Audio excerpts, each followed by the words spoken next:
Morning बच्चों, SVM senior secondary school की online classes में आपका स्वागत है। आज हमारा टॉपिक है वचन। ठीक है, तो मैंने यहाँ कुछ वाक्य लिखे हैं, पहले हम उसको पढ़ेंगे।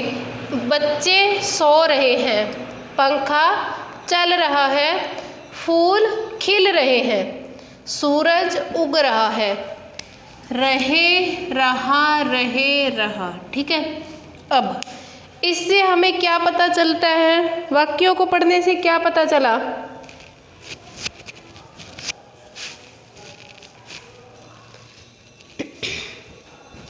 कि बच्चे सो रहे हैं। इस वाक्यों को पढ़ने से हमें क्या पता चला?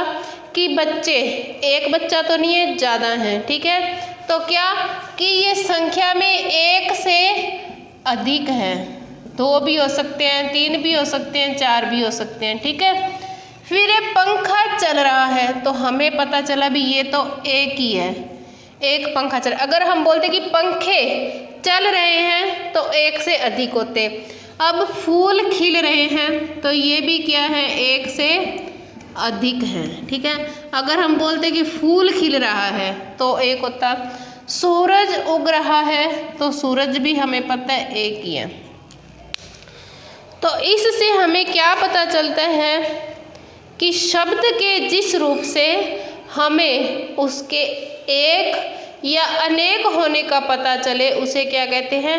वचन कहते हैं। ठीक है, शब्द के जिस रूप से उसके एक या अनेक होने का पता चले उसे वचन कहते हैं।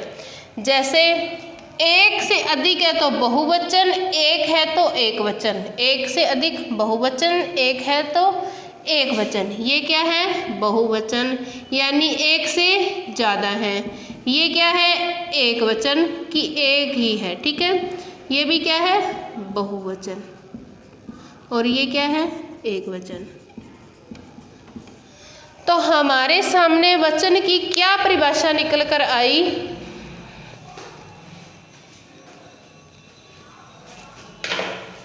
कि परिभाषा क्या लिखेंगे?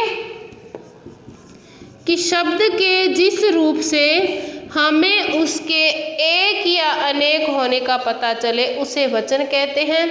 वचन कितने प्रकार के होते हैं? तो वचन 2 प्रकार के होते हैं, एक वचन और बहुवचन। ठीक है, तो इसकी परिभाषा क्या लिखेंगे? शब्द के जिस रूप से हमें उसके एक या एक से अधिक होने का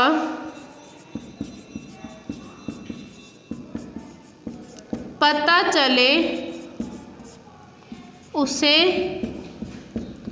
वचन कहते हैं। ठीक है, अब हमें लिखना है वचन के भेद, कि वचन कितने प्रकार के होते हैं। क्या है? भेद।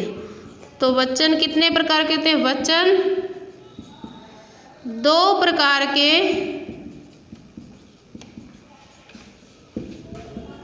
होते हैं। अब कौन कौन से होते हैं?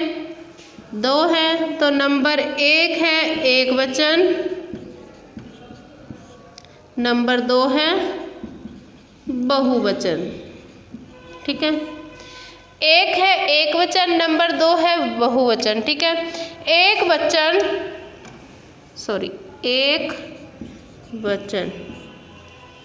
एक वचन यानी जिससे हमें पता चले कि यह वस्तु एक ही है। जैसे पंखा चल रहा है, सूरज उग रहा है, तो एक ही है। बहुवचन, जिस शब्द से हमें यह पता चले कि कोई चीज़ या कोई वस्तु एक है या अनेक है, यानी एक है, 2, एक से अधिक, 2 हो सकती है, 3 हो सकती है, 4 हो सकती है, 20, 50 जितनी भी हो सकती हैं। बच्चे सो रहे हैं तो एक से ज़्यादा है। फूल खिल रहे हैं, यह भी एक से ज़्यादा है। ठीक है, तो हमने पढ़ा वचन, जिसमें क्या था? एक वचन और बहुवचन। मैंने यहाँ एक वचन लिखे हैं, इसके हम क्या बनाएंगे? अब बहुवचन बनाएंगे। ठीक है, बहुवचन यानी एक से ज़्यादा बनाएंगे। बहन है एक वचन यानी एक ही बहन है, तो बहन का बहुवचन क्या बनाएंगे बताओ? बहनें, यानी एक से ज़्यादा, 2 3 4 जितनी भी है, बहन का बहुवचन बहनें। जूता एक ही है तो एक वचन है, यहाँ लिखेंगे हम जूते, जूते यानी 2 3 4 कितने भी। पौधा एक है तो एक वचन में, बहुवचन में आएगा इसके पौधे, ठीक है। भेड़, भेड़ भी एक है तो एक वचन में, फिर हम लिखेंगे भेड़ें तो बहुवचन में, ठीक है। अब हमारे पास है कमरा, कमरा एक है संख्या में तो कमरा एक वचन में। अगर हम कर देंगे इसको कमरे कि हमारे पास 2 कमरे हैं, 3 4 जितने भी हैं, तो वो क्या हो जाएंगे? बहुवचन, ठीक है।